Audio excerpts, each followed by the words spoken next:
I just recorded this intro without my mic plugged in. Thankfully, I realized it before I recorded the entire video. Anyway, welcome back to a mailbag. I asked you to give me mailbag questions on my last video, which was me rambling about the Portland Trail Blazers losing the Pelicans pick. I went in on some negatives, and then I gave some optimism, believe it or not. So if you want to, hear me ramble about that, definitely go check out that video. But I wanted to reward the people that watched that video all the way through, so I asked a mailbag prompt at the end of the video. I asked for mailbag questions. So if you didn't watch the video through all the way, or if you didn't watch the video at all, that's why you probably don't know that I was asking for mailbag questions. So shout out to those of you who asked these questions. Now, before we get into the questions, since I do mailbags every other week, I want to just go over some of the content that I have coming up in the next couple of weeks at the start of the mailbag. So on Tuesday and Wednesday, I will have player reviews. On Thursday, I will react to our preseason predictions that me, Eric, and our mods made. That's standings predictions as well as awards predictions, so that should be a pretty fun, easy, chill, laid back video. On Friday, I will have another player review. That'll be a good one. That'll be a special one, so hopefully you're looking forward to that. Then on Saturday, I have my first mock draft. The graphics for that is going to be insane,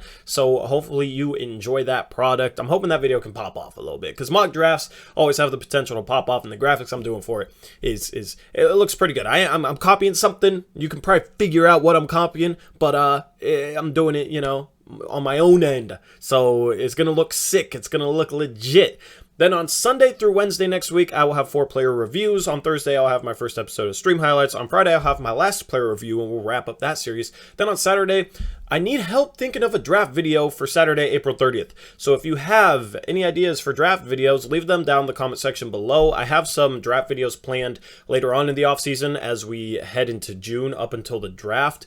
As far as the videos I have planned for that, I already have a video planned for second round targets, maybe mid to late first targets if we trade into the mid or late first round, or we trade down from our pick, of late second round picks and undrafted targets. So I have videos looking at targets, but I want to come out with a draft video on the 30th, and I don't know what I want to do for it yet. So if you have any ideas, let me know down in the comment section below. If I go with your idea, I'll try and give you a shout out if I remember. And then on Sunday, I will ramble about the first round of the NBA playoffs, and I will recap that. And then the following Monday, I'll have another mailbag. So that's the content for the next 2 weeks. Hopefully you're looking forward to it. I'm putting in a lot of work on this, so hopefully it's content that you guys are enjoying. Anyway, let's jump into the mailbag questions. First, we're going to start off with Austin Wack, who says, saying that our best options are a top 10 pick in the draft, getting a guy like Jerami Grant, where do you see the Blazers come playoff time? Bottom half, top half, or another year fight in the play-in? Hypothetically, if the Blazers miss the playoffs these next 2 years, do we trade Dame?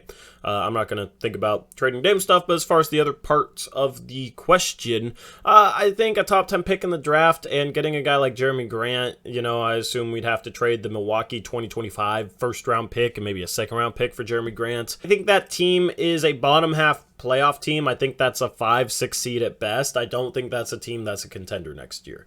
In order for that team to become a contender, since you don't really have assets after that year, you'd have to hope that Nasir Little becomes a fringe all-star level player. You'd have to hope that your top 10 pick would become, a fringe all-star level player. One of those two would have to become fringe all-star. And then you'd have to hope that Anthony Simons continues to develop and maybe becomes like a legitimate all-star player.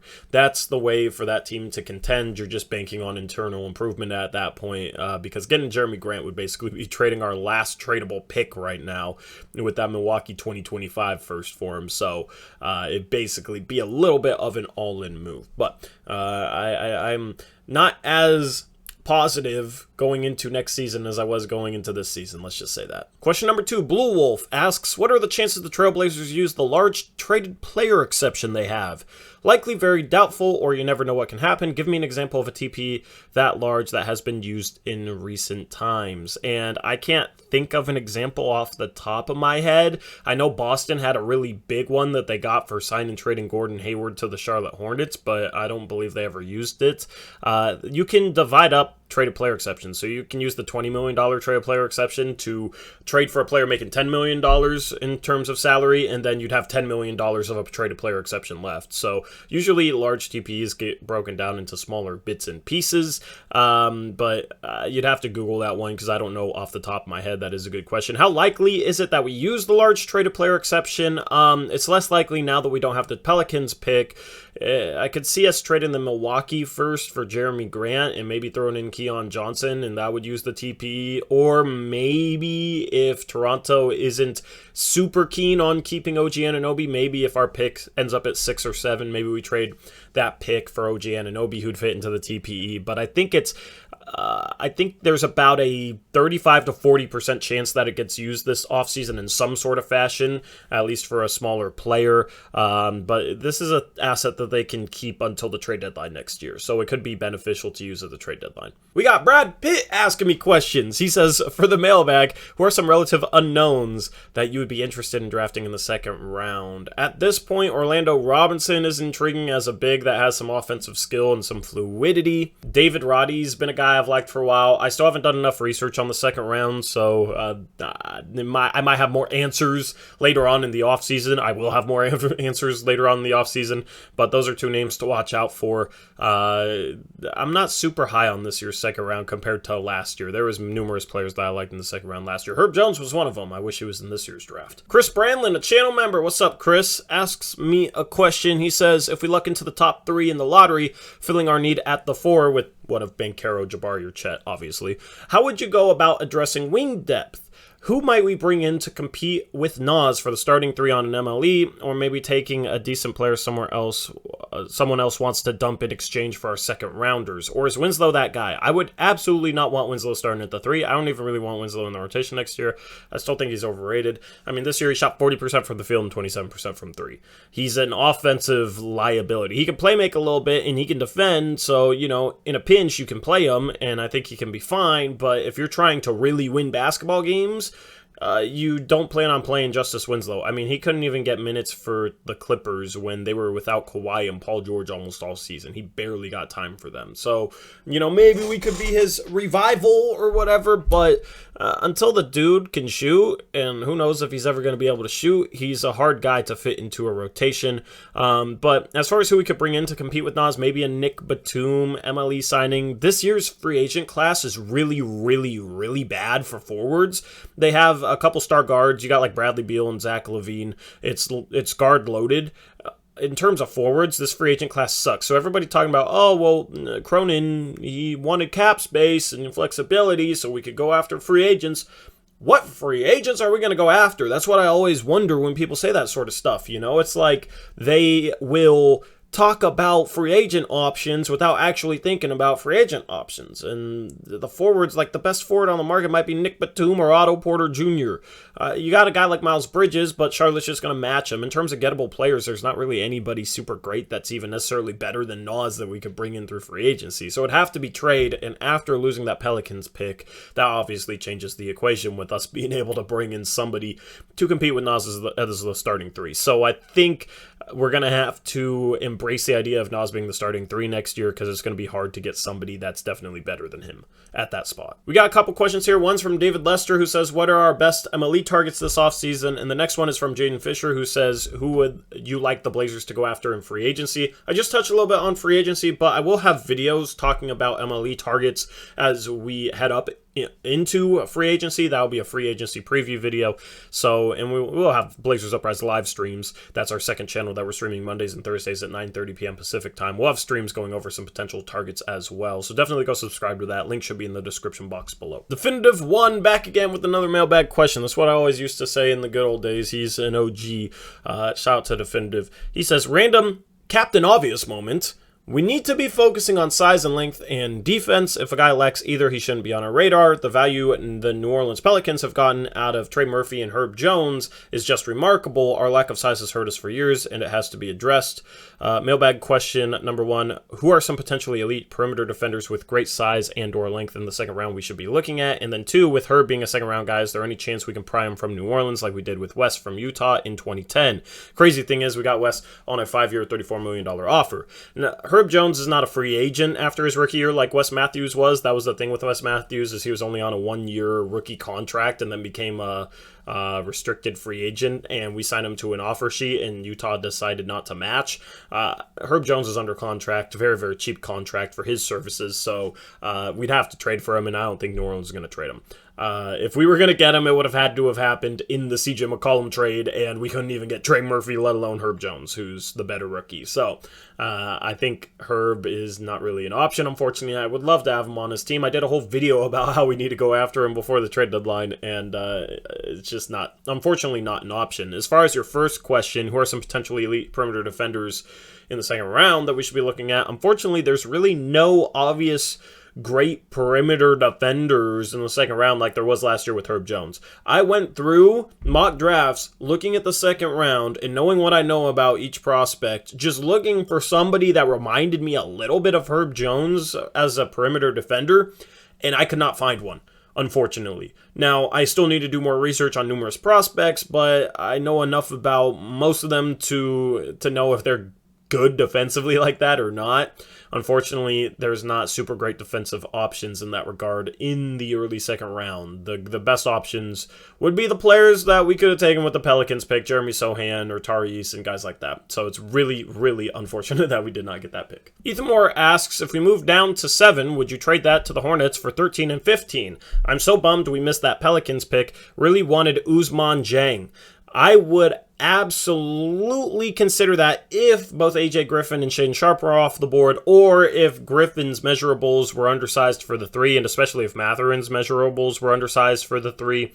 I'm not a huge Keegan Murray fan, so if that's the position the Blazers are in, I think you have to consider trading down for 13 and 15. I feel like we need a little bit more value out of that sort of trade, maybe a future second or something like that, because here's the thing. Charlotte, I think, is going to try and trade up because they want Jalen Duren.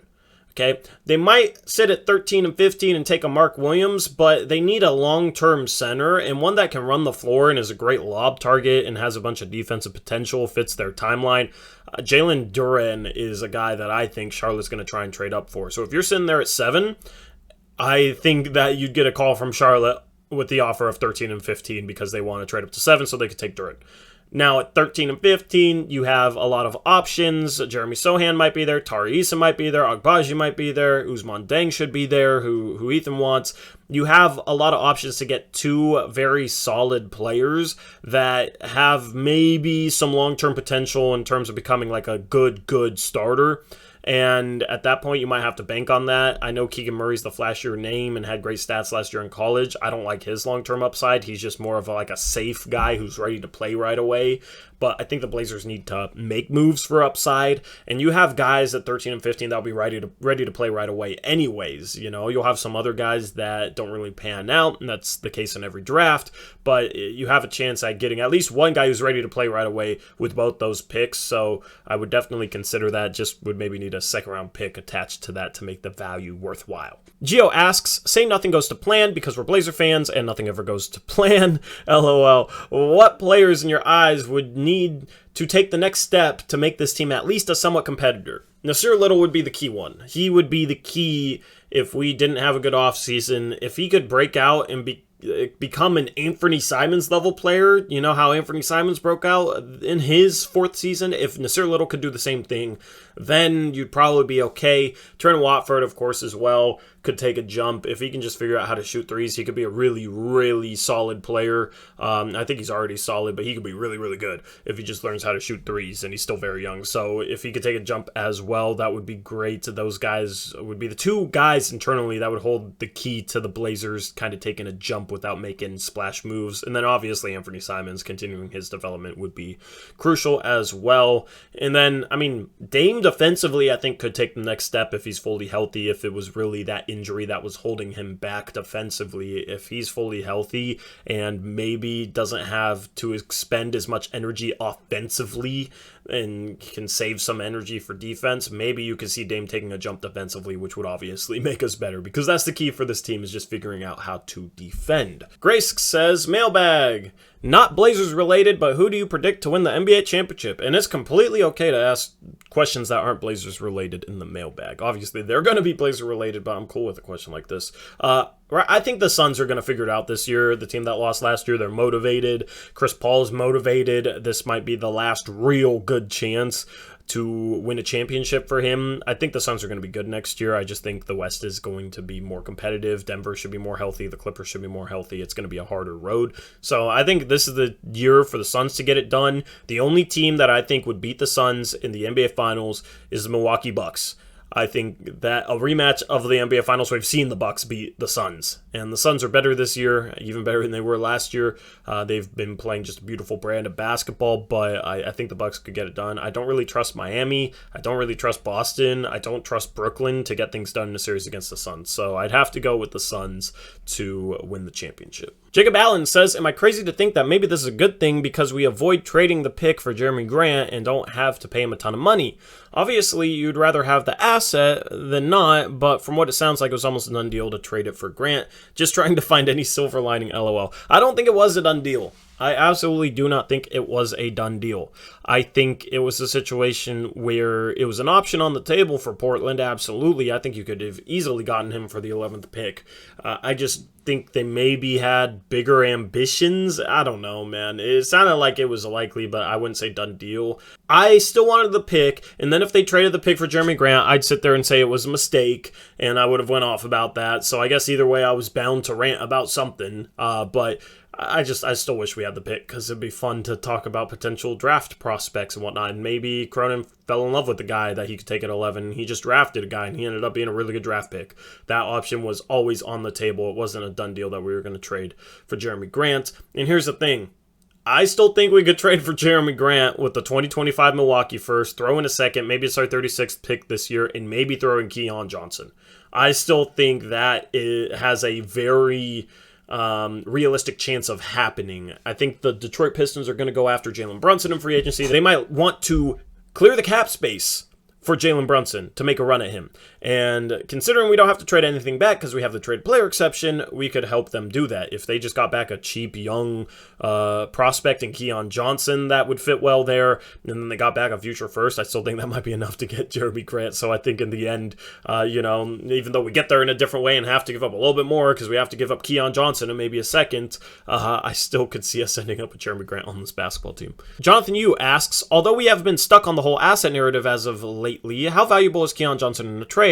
With a weird situation Washington is in at the moment, how realistic would it be to pair Keon and one of our late seconds for one of their forwards, either Rui Hachimura or Deni Avdija? I would like either of those guys, especially straight up for Keon Johnson. If it's Keon Johnson and a future second for either one of those guys, I am happy with it. If it's for Rui, that's a home run. If we traded Keon Johnson in the Milwaukee 2025 first for Rui, I would be happy that we lost the Pelicans pick, believe it or not, because I think Rui is as good of a fit as Jerami Grant is for this team. Jerami Grant is overrated defensively. He did not grade out as a good on-ball defender last year, and that's what we need. Rui isn't necessarily great in that regard, but I don't think Rui is really all that worse than Jerami Grant defensively at all. Offensively, I trust him to play his role more, and he's going to be much cheaper. You could trade for Rui. I think he would fit in the Rocco traded player exception if we traded for him around draft time. So I don't know what his salary is off the top of my head, but if it's less than $6.5 million, he could fit into the Rocco traded player exception, and then we could keep the CJ McCollum one. We could keep the $20 million TPE. So if we could swing something like that, I'd be very, very happy. That would be a fun stream to talk about. Caleb Floyd says, Mailbag, would TJ Warren be a realistic target this offseason to take a look at? And if not, who are some other guys that could be signed on a reasonable deal? Thanks so much. I appreciate all your work. Thank you, Caleb. Glad you appreciate it. Glad you enjoy. I appreciate you enjoying it. Anyway, TJ Warren would be interesting, but I wouldn't want to use the full mid-level exception on him. Maybe the biannual exception, which is about $4.5 million. He's just risky given his injury history. As far as other guys, I will talk about them as we get closer, and I'll have videos in regards to them. Thank you for your question. Next question we have is from Paschetti. Says, Mailbag, please explain the Trailblazers pick. Is it possible 1 through 14 with the odds change? Are there certain numbers 1 through 14 they cannot receive? Please explain. They have about a 9% chance of getting the 1. 1 pick, a 9% chance of getting the 2nd pick, 9% chance at 3, and 9% chance at 4. They have a 37% chance of the top 4. So a little differences there, but pretty much a 9% chance at all those picks. They have an 8% chance, if I recall correctly, at getting the 6th pick. They cannot get the 5th pick, okay, because they only draw for the top 4. So the Blazers right now are 6. They could get drawn into the top 4, but they can't move up to 5. The most likeliest pick that Portland actually ends up with is the 7th overall pick, but they could also fall to 8, 9, or 10. They cannot end up any lower than 10, and ending up at 10th would mean 4 teams below 6 move up into the top 4. There's about a 0.2% chance that they fall to 10. So that is how the odds break down for the Blazers lottery pick. Next question, P-Town Made says, Mailbag, always wanted Rondo or Beverly on the Blazers. Any possibility it could happen? I don't think there's any possibility that they could get Beverly. I think he's going to be a fixture there in Minnesota for at least a couple years after this playoff run that they went on. And then I don't really want Rondo, to be honest. I think he's kind of washed, and we don't really need guards, so I don't really want him. I think Josh Hart is going to be a 3rd guard next year and play all the backup guard minutes. Anyway, that wraps up all your mailbag questions. Thank you for watching the video. I hope you enjoyed. We'll be back tomorrow with another daily upload, so stay tuned. Until then, as always, peace out. Go Blazers!